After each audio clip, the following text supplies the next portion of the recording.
కేతులు అరిచాడు. మావా ఏమైంది మావా? బొక్కలో ఐడియా ఇచ్చి నా ప్రేమ మొత్తం పిసికేసావు. నేనా? What are you talking? ఎదవ లాంగ్వేజ్ వద్దు. నేనేమన్నాను? గులాబీ అన్నాను. కాదు మనసు అన్నాను. లైలా ఏముంది? గులాబీ అంది. మధ్యలో నేను జిగర్ జిలేబీ అయ్యాను. దీనికి ఎందుకంత టెన్షన్? ఒక లవ్ లెటర్ రాసి పడే. రాయడానికి రావద్దు. నా మీద నువ్వే బెటర్ అన్ఎడ్యుకేటెడ్. ఏదో చదివావులే మావా. మర్చిపోయా? 3వ తరగతి 3 సార్లు చదివావు. రాస్తా మావా. నీ ప్రేమ సామ్రాజ్యాన్ని నలుమూలలా విస్తరింపజేస్తా. ఒక మూల విస్తరింపజేస్తే చాలు. సరే ఆ మూలకెళ్ళి రాసుకుందాం. పద. మూల శంఖ వచ్చేదాకా అలా తిప్పేలా ఉన్నావు.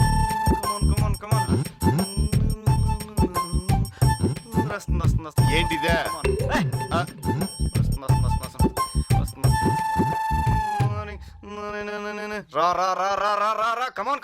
వచ్చింది.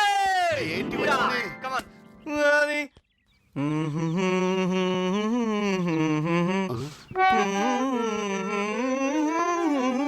నా హృదయంలో నిదురించే చెలి, కనులలోనే కవ్వించే సఖి, మయూరివై వయారివై నాట్యమాడినావే,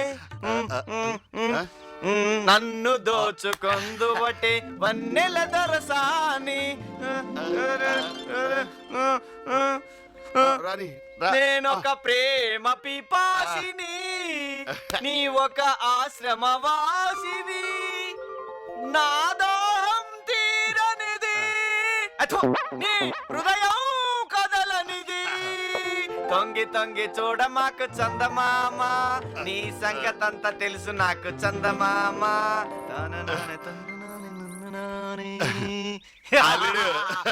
నీ మాటలే పాటలా ఉన్నాయి. ఏదో నీ అభిమానం మావా. కాకపోతే ఆ సొట్ట సుందర టాపిక్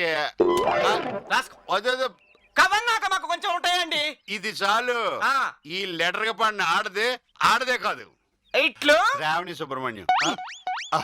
వద్దు, ఎవరి పేరు పెట్టద్దు. 10 మందికి చెప్పింది అనుకో, మనకు రిస్క్. అది కాబట్టి ఇలా మడిసి అలాగే తీసుకొని వెళ్ళు. ఓకే, బాగా పూల రంగులా తయారెళ్ళు. అలాగే.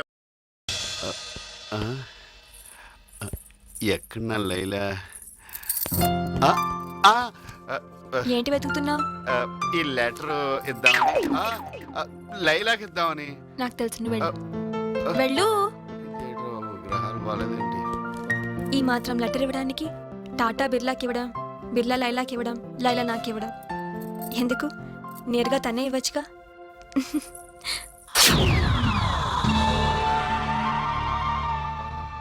అంటే నువ్వు టాటా లవ్లో పడ్డావన్నమాట. ఇప్పుడు వేస్తా ప్లాన్.